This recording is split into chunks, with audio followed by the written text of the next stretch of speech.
Good evening, my dear viewer, wherever you are watching EBN TV. I take this time to welcome you to our popular program, the Leadership Challenge Show. It has been a good time discussing the issues of leadership. And I believe you are getting great benefits and you are getting a lot of information as we engage in conversations in the Leadership Challenge Show. Thank you for joining us again today. We are glad that you are watching. Today we want to go straight into a discussion, and again with me in studio is my friend and a wonderful servant of God, Pastor David Kamau Wamadhu. Welcome to EBN TV. Thank you. And to the Leadership Challenge Show. We are glad that you joined us. Today we are discussing on the styles of leadership, and we want to engage a little bit in talking about the hands-on and hands-off styles of leadership, where in one side a leader is more involved and is following up to know what is happening, and on the other side is a leader who is completely withdrawn from the leadership activity. Pastor David, please greet us and we get down with this. Hello viewers, I'm quite happy to join you today, and I believe that we are going to have a very great discussion. Talking about hands-on, hands-off styles of leadership, I would want you to take a short time and describe for our dear viewers what one means and what the other means. Thank you very much. I would start with hands-on style of leadership. This is actually, as you started by saying, is actually the leadership that the leader is directly involved in terms of day-to-day operations. Yes. So he gets to know exactly what is happening on the ground. And therefore, he works with the people. He works with the people. It is a team. So you'll find that he is part of the team. So most of the things that are happening for this kind of a leader are things that are aware, he is aware about them, because he is actually interacting with these things at each and every other time. Yes. So that really makes it to be a hands-on. He is not withdrawn. Yes. He is actually in the system. We call it in the system. Yes. So when you are in the system, what we are saying is that any process which is taking place, yes, you are quite aware about it. You are aware of what is happening. Yes, you are aware about that. Yes. When we comes to hands off, yes, it is actually somewhere now you are on the system. The first one, you are in the system. The second one, you are on the system. Hey. Where so that's a huge difference with two yes, prepositions. Yes. One is in. One is in, and the other one is on the system. Please. So when we talk about the on the system, which is a hands off, it is actually you are not so much concerned about the nitty-gritties. Yes. What happens behind the scene. Yes. You are actually looking at just one thing, and therefore many other small elements, you may ignore them. Yes. How things are being done may not really be what you do each and every other day. Yes. What you do is that you get into assumption that I have put the right people in the right positions. And therefore they can be able to drive whatever we are supposed to drive, even without me being involved. Yes. So that is actually, they are actually assuming that you are having the right people, the right skills. Yes. And therefore what you don't need, you don't really need to be in the system. You need to be on the system. That is at the top. And that's where you find that you are only concerned in making a strategic decision, but you are not involved in implementing what is supposed to be implemented on the ground.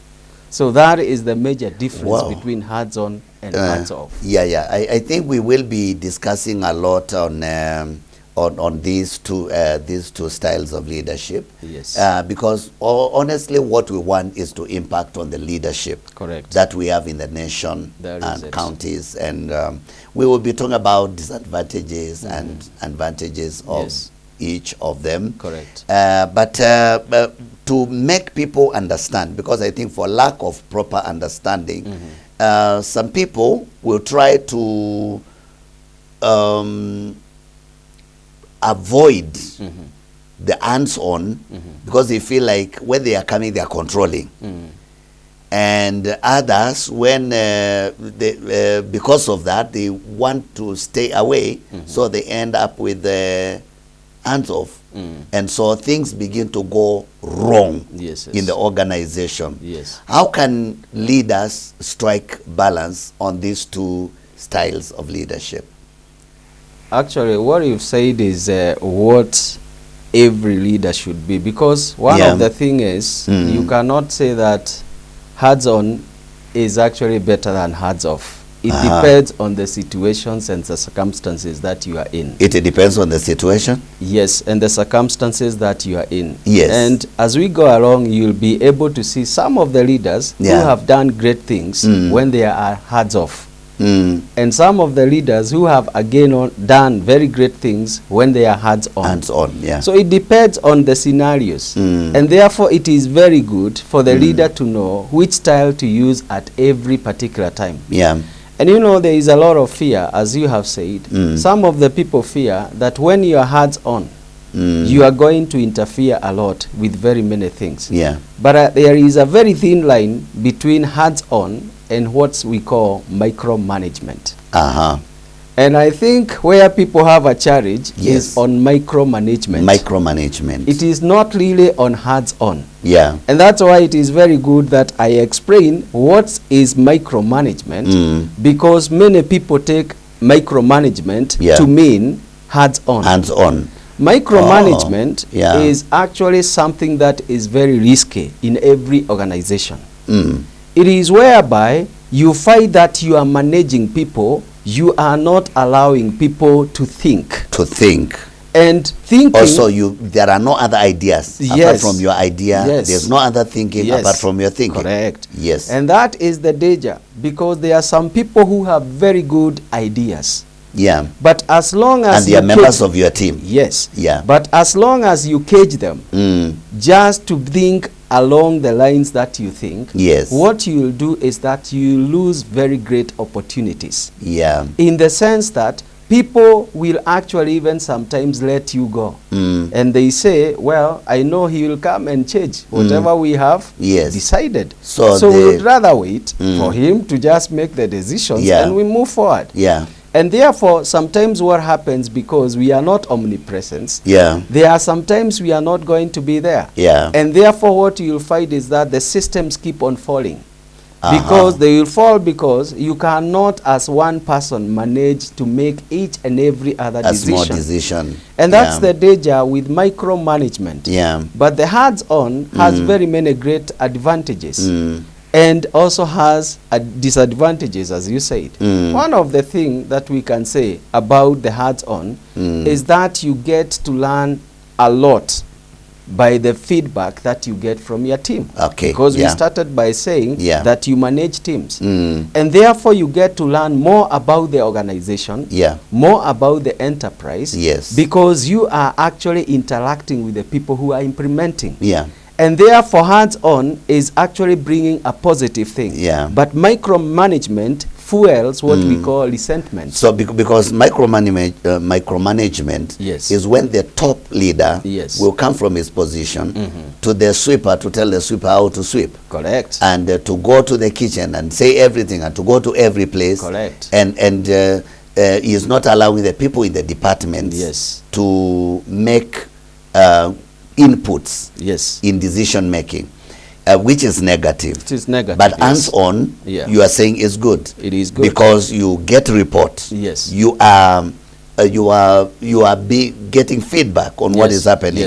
And wherever you need to say something, you say something. So okay. So now do you feel like some leaders have withdrawn because they don't want to look like they are micromanaging, and they are fearing now to follow the details, to follow feedback, to get reports, simply because they don't want to be like micromanaging? Yeah, and that's why we said it is a very thin line. It's a thin line. It's a very thin line. And therefore, what really needs to happen is that every leader must get to know what kind of a person they are. Because generally, by the way, these two styles, it depends with people. Yeah. That is your charisma. Yeah. It Personality. depends. The personality. The temperaments again. Yeah, there are some people generally who are going to be good on hands-on, and there are others who are going to be good on hands-off. And therefore, as you said, there are some of the people, because of that thin line, they are going to keep on having resentment with the people if they do not follow the system properly, and if they do not understand the team properly. So sometimes you'll find that some of the risk is that you may find some few dangers in terms of people are not motivated. People are feeling demotivated because every other particular time you are on their case. Sometimes people want to be given some freedom. This freedom to be able to think. And therefore what you'll find is that there is going to be a bit of quarrel in case the leader is not able to balance the whole thing. And that's where now they will actually fight some of them when things are hot. They run away a bit. When things are coming back to normal, they come back to their position. So those are the issues that we are talking about. And it is good for us to differentiate between micromanagement and the hands-on. And you say the hands-off also sometimes is also good and works in some certain situations. How will we also differentiate between hands-off and, you know, carelessness, where a leader is letting things go wrong, does not receive reports, does not give guides, does not give advice, does not guide? Where do you place it, hands off and carelessness? Again, that is a good question. And that is also a thin line. There's also another thin line on the other side. It's another thin line on this other side. And there is one French word which is called laissez-faire. Laissez-faire. In other way, it is where now you are hands off completely, and some of the people feel you are lazy. The way you are saying it's careless, you are lazy. It is like you don't want to work. You don't read the reports. You don't read reports, and you are unwilling to help people. So that is where now people actually bring about the carelessness. You don't care. They find as if you are not so much concerned about what is happening with the organization. But I would say now, apart from being that is the feeling again. It is actually how you handle. The people are going to feel whichever way in terms of how you handle. But hands off is actually a positive again. And I will give you the positive one about hands off is also a positive. It is a positive. And we'll give examples of leaders who use them so that we can actually, the viewers can be able to see exactly what we are talking about. One is that when we get to hands off, there is what we call creativity and innovation. It is encouraged. It is encouraged. You already know that your idea is valid. You are not depending too much on any other person to bring change, to transform. It is you who is going to do it. And therefore what happens is that the leader who practices hands off, he allows freedom to the people to be able to create new things. Which is an important thing. That creation of new things is very important. And therefore you find people feel more fulfilled in the sense that it is not any other person's effort. I have done something which is making sense. And that's where now motivation comes in, because the two things that you are supposed to do in styles of leadership, they are supposed to achieve two things. One is productivity. And number two is what we call the morale. Increased morale. Or of the workers, of the team. Of the team. Yeah. So if you have achieved these two, you are going actually to be in a very good position. And we are finding there is the productivity in terms of when your hands off. Because you are actually thinking, putting on your thinking cap and thinking, what should I do to get out because of this I've been given this responsibility. Yes. And one of the things we find, most of the leaders who use the hands off, they use what we call the corporate structure. Yeah. So the jobs are well defined. Yeah. Already there is something that is defined. This is what you are supposed to do. Yeah. This is what you are supposed to achieve. So these leaders know that the work is already cut out. Yeah. And therefore, all what they need is just not to be there every day, but to keep on monitoring what is happening. And getting reports. And getting the reports. Yeah. So you create people who are able to deliver. And that is the productivity that we are talking about. Wow, wow, wow. This is amazing, amazing, amazing. Do we agree that in leadership, some leaders have messed up with hands-on? Yes. And others have messed up with hands-off. Do we agree on that? Yes, yes, we do. So when we come back, then we are going to delve into these two styles of leadership. And I want you to get it right, that it's not wrong to be hands-on, and it is not always right to be hands-off. It's not always right to be hands-on. It's not always right. You have to study your situation so that you do what works and brings productivity and also gives morale to the team that you are working with. We take a short break. We will be right back.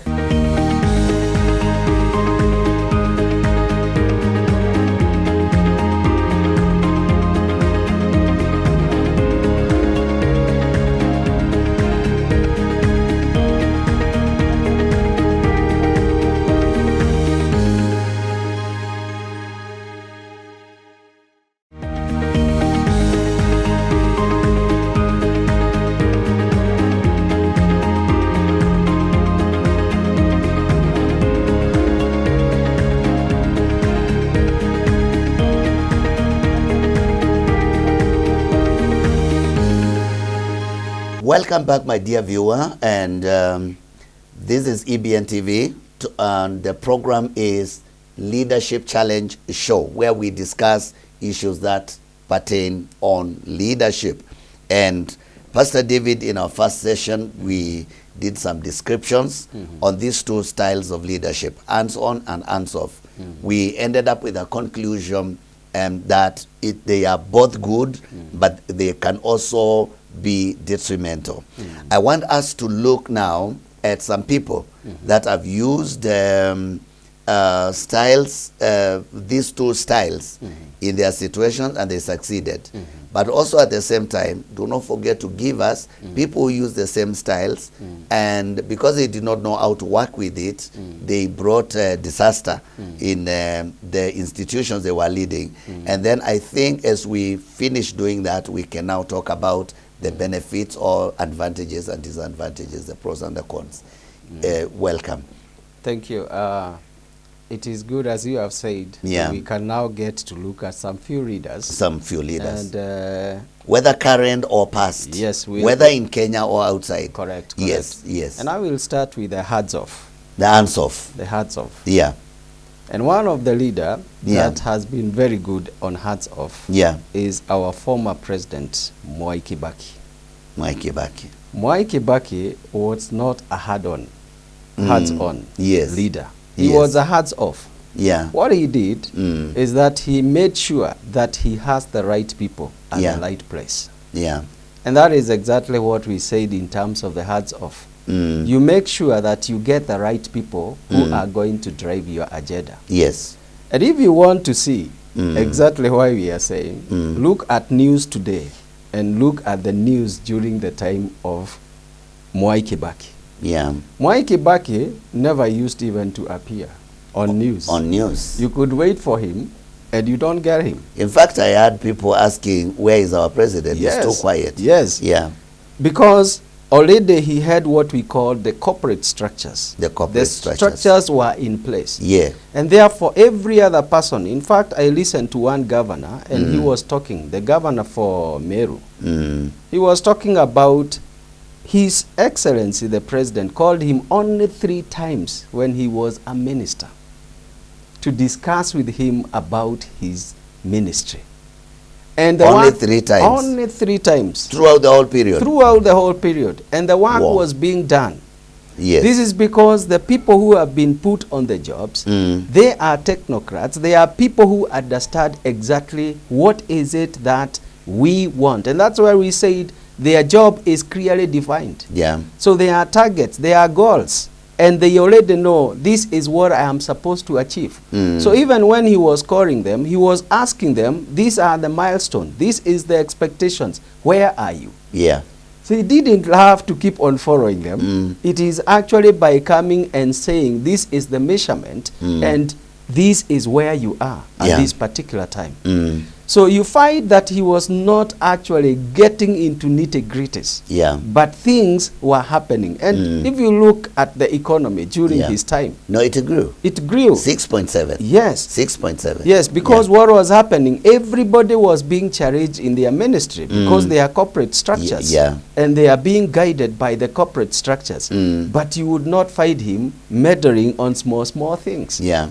And even sometimes, he was very firm, by the way, on what he wanted. Of course, yes. And people knew he is a firm person. And if he calls you and you are not performing, he will not have stories you. Yeah. He will fire you. Yes. Because he already has given you what you are supposed to do. Yes. And that is actually when we come to the hard zone. That is the danger on the people who have been taken on a hard zone, is that sometimes you find that it becomes too hard for you to fire them because you have become too familiar with them. Yeah. Because you are in team all the time interacting with them. And laughing. So you develop that kind of a rapport. But for him, he never developed. Yeah. He knew it is work. This load needs to be done.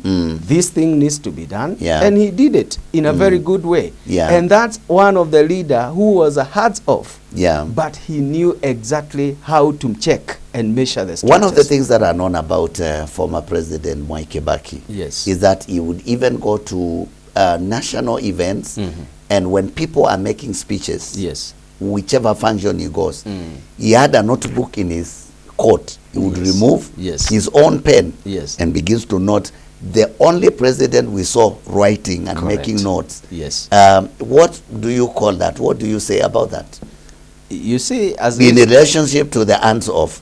Yeah. You see, what we said is the hands off may not get to know all the nitty-gritties. Yes.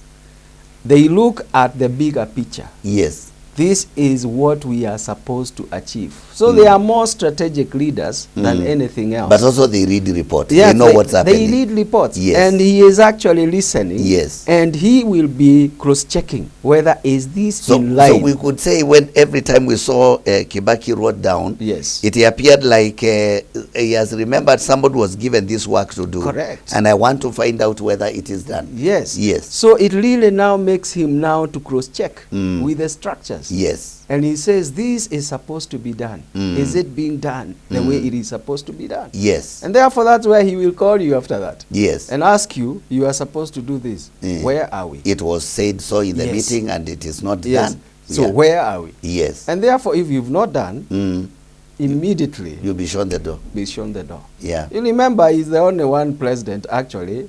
He came to a point he got tired with the cabinet. Yes, and he fired all of them. He fired all of them. Yes.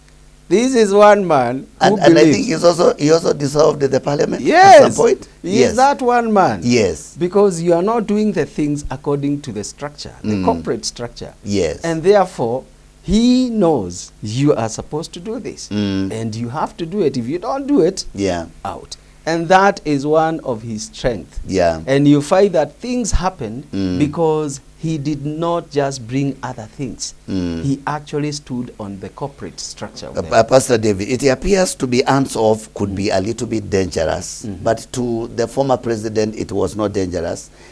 So because it is now the positive side of it, you need to articulate it very well about the reporting and because you are not appearing on camera, you don't have to be there and be seen all the time, but you are in touch with what is happening. And I wish you could bring it out, because for him, it did not appear dangerous. He seems to be in touch with every other, yet he was not appearing everywhere.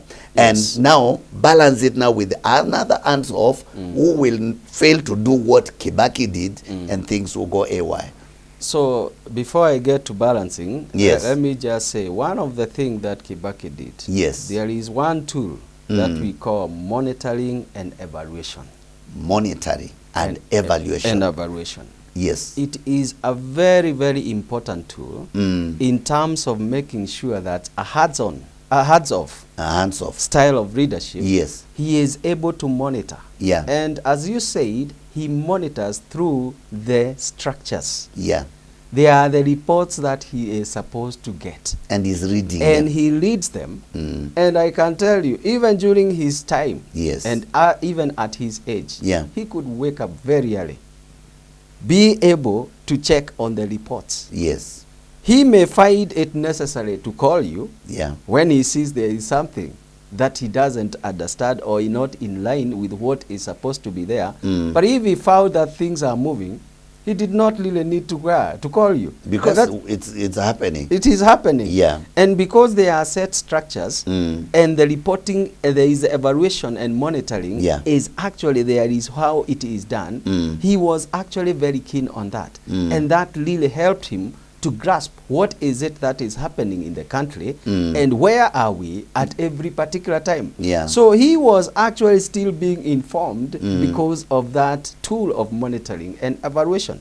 But Yeah. now there are some few other leaders, and it is good what you have said. Yeah. Some of the leaders have messed up Yes. because of lack of the same tool that we Yeah. are talking about, Monitoring and evaluation. Yes. Now, if you look at our current government right Yes. Yes. now, under the leadership of His Excellency, the President Uhuru Kenyatta. Muigai Kenyatta, Yes. he is also a hands-on off, Yeah.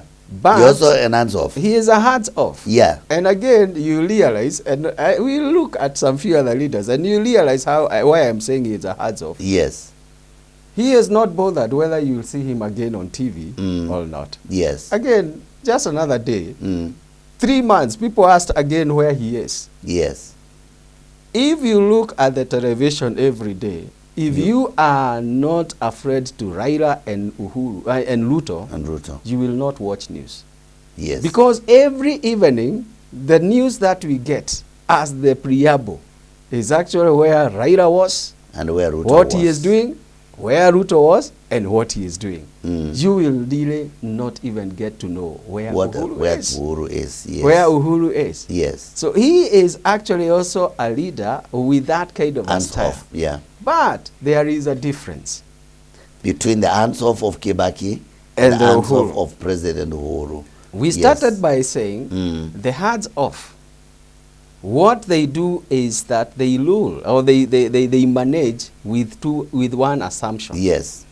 The assumption is that you have hired the right people to do the job. You have hired the right people. To do the job. So you don't need to worry. You don't need to worry. They know what they are doing. Sometimes you can actually overestimate your people. Yes. And that is what has happened to this current government. Yeah. There are some people who have been overestimated. Yes. Some of the people are not doing the things that they have been put to do. Yes. And I think, and I guess, there is a bit of a problem in terms of monitoring and evaluation. Yes. And that's why you are finding, like currently, we are having some few challenges. You find some projects, they were supposed to be completed, Yeah. they have not been completed. And it is a shaming. Let me give you a good example which is near you here. Yes. There is one road which is just here, Likoni. Likoni Road. Likoni Road. Yes. And I believe many people who are around the Eastlands, Yes. they already aware about that kind of a road. I think it is 14 years old. You can look at that road. It is how long is from Jogoo Road to Mombasa Road. to Mombasa Road? Yes. It is very few kilometers. It could be like around 4 or 5. But you find that load has actually been that way for a very long time. Over 10 years. Yet there are some people who are given, and they have never completed, and they are still feeling comfortable. Why? Because if there were evaluation and monitoring strong processes, yes, it would have already brought about red flags that these projects are not being done. And therefore what you are finding is that Uhuru government knows exactly what is to be done, but the implementation, the evaluation and the monitoring is actually where there is an issue. Yeah. And that now brings a risk and a danger. And that is why there is also corruption. Yes. Corruption that is being described like that we are losing 2 billion every day. shillings every day. Yes. Yeah. So that is exactly the challenge. And but let me ask you, Pastor David, because now these are two arms of leaders, Mwai Kibaki and Uhuru. In Uhuru's tenure, the current tenure, this president has not known demonstrations because the opposition has always been on his side. But when you look at Kibaki, there was constant protests. Yes. A lot of rioting. And yet the man, and actually there were 2 constitutional review processes in 2005 and in 2010. Correct. During his leadership, the 2 terms.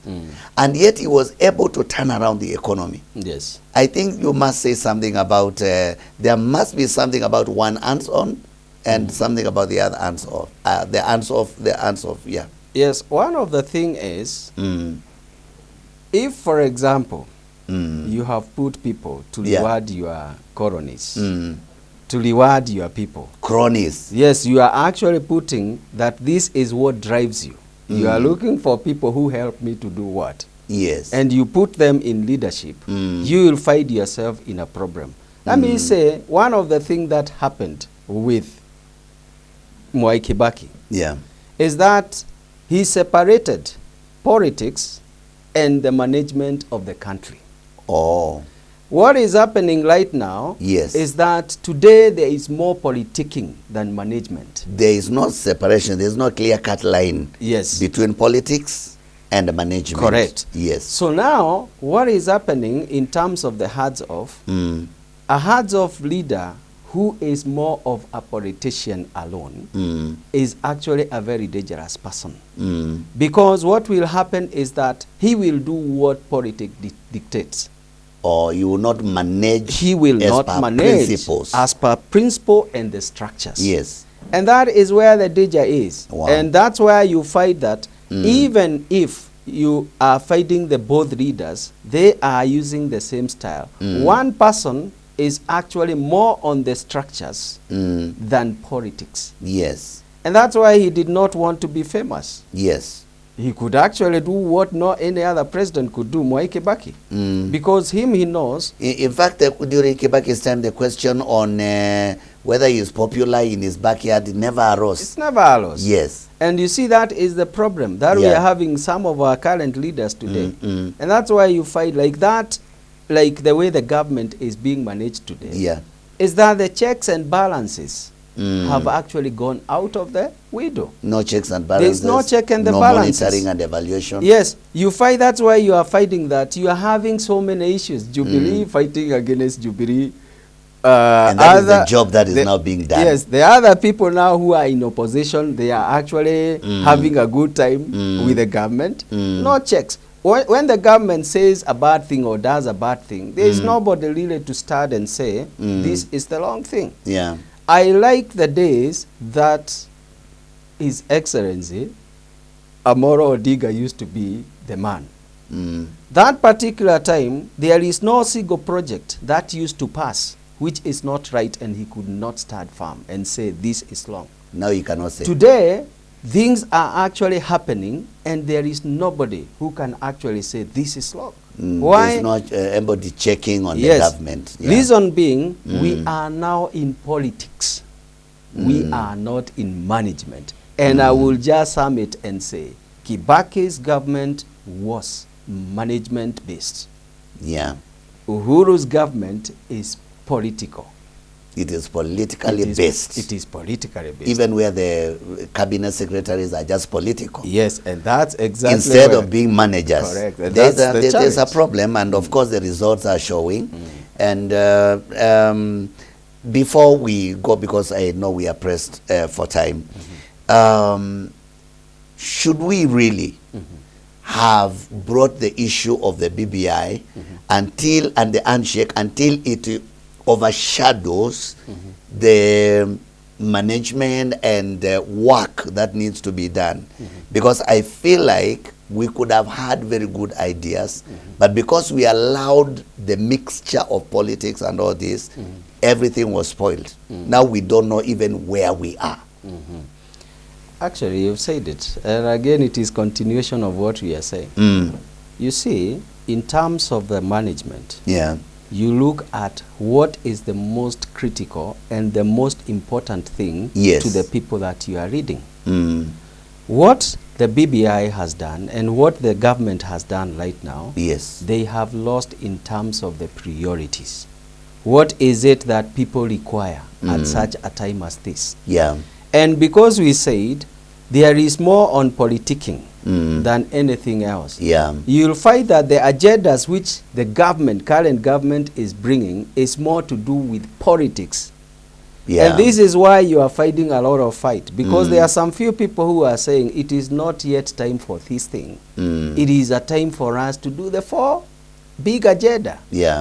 And you find that some of the things that are coming and you are not hearing a lot of the 4 fundamental things which the government actually said we are going to do this. Because there is a lot of politics that is actually more than the management of this country. And what we are saying, as you have said it, it is quite unfortunate that we are bringing things which are political in nature to be the ones which are prominent more than what would be able to help the country to develop economically and actually to make sure that the people of this country are enjoying the productivity we are talking about in our own country.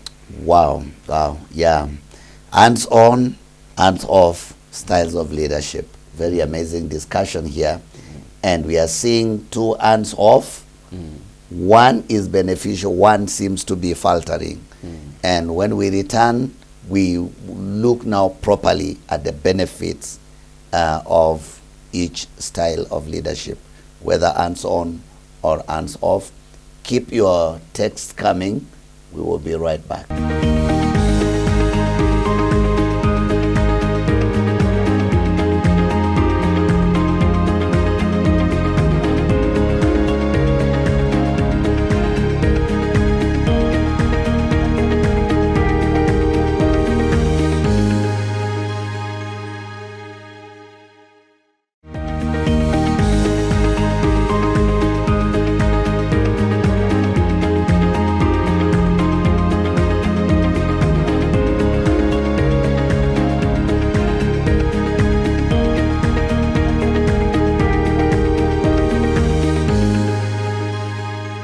My dear viewer, welcome back to our discussion today here on EBN TV Leadership Challenge Show with me, Pastor David Kamau Amadu, pastor in Redeemed Gospel Church, Buruburu, and also being an expert in strategic management. He has a lot to tell us. Now, so I don't know what to say. I think we must come back here and talk about this because now we have seen hands-off and their examples, but one hands-off has made big strides in development and growth. The other one is in circles, and there's a lot of waste, even waste of finances and waste of resources, where we can openly confess that we are losing 2 billion every day.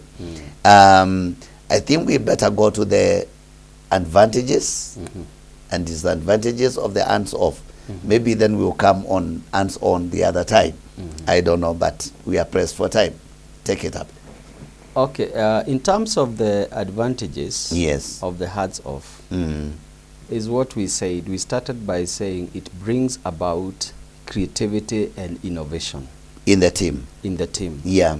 In terms of they already know, it is required of them to think. Yeah, it's their responsibility. It is their responsibility. They have to be responsible. And if they are not going to think about what they are supposed to do, what you'll find at the end of the day, they will fail in terms of what has been cut for them. And therefore, that is one of the things that we find. Any enterprise that grows, it grows out of creativity and innovation. Yes. And therefore, it is quite a good thing. It gives freedom. It gives space for people to think. Yeah.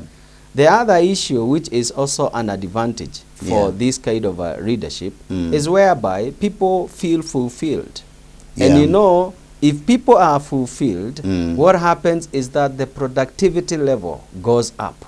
The morale also goes up. Yeah. Because they are finding is that there are decisions they are able to make. You see, the challenges that we have in teams is that sometimes when you want some decisions to be made, and it is in a team, sometimes it can take a very long process for you to be able to come and say, this is the final decision.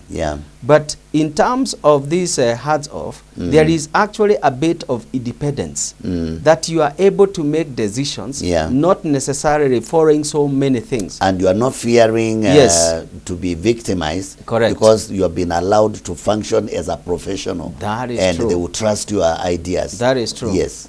The other advantage is that when you are in a position with a leader who is a hands off, there is what we call trust building. Yeah. You cannot really put anybody into a position if you don't trust them. You cannot give them a leeway if you don't trust them. Yeah. And one of the good principles is that trust. And that's what we talked about, the law of trust. If you trust your people, then it means that people are going to be feeling empowered. And we'll come again and talk about the transformational leadership, which will actually be in line with the hands off and hands on. And we'll be able to see, like, one of the major things is empowerment of the people. Empowerment of the people. In terms of hands off, there is quite a lot of empowerment. In the sense that you are given, this is your job description, this is what you are supposed to do, and you are asked, what do you require for you to perform? So you are going to be given a degree of authority to be able to do some few things. And that's what we call empowerment. And when you are empowered, you find there is a transformation. It brings about the transformation. It makes sure that things are moving. And that is actually very strong advantages in terms of the hands off. So that kind of a person will feel like that. But again, there are some few dangers. And these are the negatives about it. The negatives about it is that sometimes when people are stuck, they may feel that our leader does not want to help us. So they can get stuck and get stuck completely. Why? Because you are not also, if you are not good in monitoring, you will never know what is happening with these people. By the time you are coming to evaluate, you find that things are haywire. They have actually gone to the worst. And this is because you did not also get to cross-check what is happening. What is happening in the institution. In the institution. Are people delivering? So there is also that issue that you can overestimate. You are assuming things are moving when things are not moving. And that's why sometimes you find, like, you hear sometimes they were talking about the dams. Which you hear some people calling and saying, you have actually spent 21 billion. Others say, no, it is 7 billion. When you find those kind of things, it tells you there is a problem in terms of monitoring. And therefore, it is very important that we get to know. Sometimes you can overestimate. And you think that things are happening when things are not happening. The other issue that we need to know is, as a leader who is using the hands off, the responsibility still lies on you. To lead the institution. If the institution does not go to the dimension it is supposed to go, still you are responsible. And therefore it is very good for every leader to make sure that you get to see how you monitor Because if you don't monitor, people will actually not be very happy with you. Because you left the organization to go its own way, and you find that instead of the organization progressing, the organization starts going down. Yeah. So those are some of the things, that advantages and disadvantages. And therefore we need to make sure that we are able to look and how to improve. You see where we talk about the SWOT analysis. Yes. SWOT analysis is where we talk about the strength, the weaknesses, the opportunities, and the threats. And so when we say that we need, in terms of that leadership, one of the things that you need to be aware about the environmental. What are the strengths? What are the weaknesses? What are the threats? And what are the opportunities that lies in every particular situation? That way, it will help you to be able to manage the hearts off in a good way. Wow. Very good. But I really wish we could have stayed there, because I think the benefits, you know, as you started to list them down, I started to see there are so many, they are countless, because where there's hands-off and there's good monitoring and evaluation, then I tell you, hands-off is going to work well. Correct. But where there will not be monitoring and evaluation, hands-off will not work. And that's why we keep on talking about the figures. And before we close today, maybe I will want you to give us an assessment, evaluation. Where are we as a country? Honest opinion, not attacking anyone, no political inclinations, but just saying the situation as it is. Actually, let me say, and this is actually, as you have said, it is honest and it's my own opinion. Yes. Which I am not a politician. I'm actually a manager by nature, or a leader by nature. And therefore, what I say, many people may have varying opinions. But I can say that, one, the country where we are, we have made some good progress in one way or another. In terms of, if you look at, there are some few projects which we have done. The question is, these projects that we have done, were they thought of in the right way? Because in terms of the productivity, the question we need to ask ourselves is that, are they producing as per what we anticipated? Are they? Because the thing is, if you look at what is happening like now in Nairobi, you see the superhighway. Yes. The express highway from Earth River to Wayaki, Westlands. Yes. Westlands. Yeah. That's a good idea. Because you can imagine how many man-hours we spend on jam. On those roads, How much money which we spend on those jams.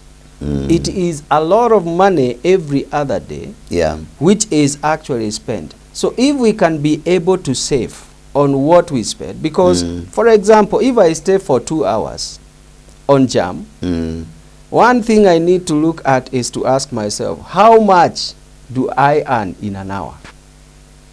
Because many people don't look at it. They see just, I have spent 2 hours on jam. And they don't know what they have lost. But do you know your value for an hour? Yes. And that is the question we need to ask yourself. Some of the people, their 1 hour is 50,000 Kenya shillings. Yes. Some of the people is 3,000. Yeah. So if you actually calculated the many hours that you you begin to see what you are losing. You see exactly how much money you are losing. The question is, there are so many things that are happening in Kenya right now. The issue is, some of them, they have not been implemented in the right way. Let's say, for example, look at SGR from Mombasa to Nairobi. To Nairobi. You find, if you go to our other neighbors in Tanzania, in Uganda, they have done their own SGR. The question is, how much money did they spend? The other day, there's a newspaper that was comparing the Ethiopian SGR and the Tanzanian SGR. Yes. Yes. So you see, they actually spent far much less money than what we have spent in Kenya. So the thing is, we are saying, there is actually things which are happening. You can see some things which are happening. Even the Lamu port, there's a few people who are actually happy about it. Other people are not happy about it. Yes. Because when you look at the kind of the monies we are putting in, there is a lot of exaggeration in terms of some of these things. Yeah. And therefore, the corruption, I would say, is what makes things bad in this country. In terms of the country getting to know, the leadership getting to know what we require, they have an idea. But in terms of the implementations, there is a lot of thefts. There is a lot of corruption. And I think what is making things not to be seen to be moving is actually one bad seed. We call it corruption. Corruption. If we were able to do things right, I believe we are not in a bad place. But you see, like now, Kenya right now, I am saying in terms of project is doing well. In terms of debt, is doing bad. Too poorly. Too poorly. In the sense that if I was actually aspiring to be a president, I would not want to be a president this time. Why I wouldn't want... It's going to be terrible. I'm telling you. In the future. It is going to be such a terrible thing. One, what will happen is that us as Kenyan, we are going to be overtaxed. Why? It is because you cannot keep on borrowing money at this rate, at the interest rate that we are getting. What will happen is that the whole of our budget will actually be going to debt. Right now, as we speak, more than 35% of our money, which is in the budget, is actually going to pay debts. So you can imagine now, if we continue with that trend, what will happen? So what will it happen? What will happen? And that is where we are saying 2027 is going to be a very bad year in terms of politics. It will change. Because let me say, for us to be able to make Kenya to move forward with the debts that we are having right now, it is going to be such a difficult thing. And those are some of the things that we are saying. The issue is we can see some few projects happening. But the issue of corruption, the issue of debt management is actually something I would say it is not right in Kenya right now. Well, Pastor David, you are helping us so much, and thank you for the input and the information that you carry. That's great knowledge and understanding on matters of management. And because I know you are a manager, if this country is in problems, it is in problem because of managers that are not doing their management. Correct. They know how to do things right, but they have started to play politics. Correct. Instead of managing. They have entertained demigods instead of delivering services and delivering projects to Kenyans. I would like you to look at your camera and talk to the people that have been given responsibility. You're a cabinet secretary, principal secretary, maybe whichever position you hold, that you professionally do it, do the right thing, so that now the people can have the benefits. Please speak to them. Okay, to all our leaders, we have a big responsibility, especially to make sure that the lives of people enjoy exactly what they are supposed to enjoy in this country, because we are endowed with resources. But many people are not enjoying because we are reckless in the way we are handling our things. For all the leaders, the bus stops at your door, and therefore it is very important for you to realize that you have the responsibility to do the right things. Sometimes it may mean that you are going to be sacrificed, but you would rather be sacrificed for doing the right thing rather than just keeping quiet and moving with the bad things. And therefore, I call upon the leaders that we must stand firm and get to know that we have a country to build. And we must build it together with integrity and honesty. And if you are found in any area where these things are not there, integrity and honesty, you need to rise up and you need to disown some few things, and we move powerfully in a country, because Kenya is a big country. We must not seek for ourselves. We must seek for the people who have put us in leadership positions. So let's work together. Let's rally together. We have a legacy for our children. children and our children. Let's make Kenya a better place, an enjoyable place for everyone. Let's start for the truth, and let's be strong in saying this is the direction we want to take our country. Thank you. Thank you so much, Pastor David. We are ending it there in our Leadership Challenge show discussion today. But if you're a leader, of course, you've heard, you don't want to go to your retirement, and when you're in retirement, you are regretting because of the bad things that happened under your watch. You should not throw your professionalism through the window. You should remain professional. You are in that job because you qualify, you hold the certificates that allow you to have that job. Whether you are cabinet secretary or you are principal secretary or whichever secretary you are there because of the purpose. You are trained to do things right. Why are you playing politics? Let us help our country. We will all enjoy, and our future generations will be happy. Until next time, we'll see you here on EBN TV. God bless you. Bye-bye.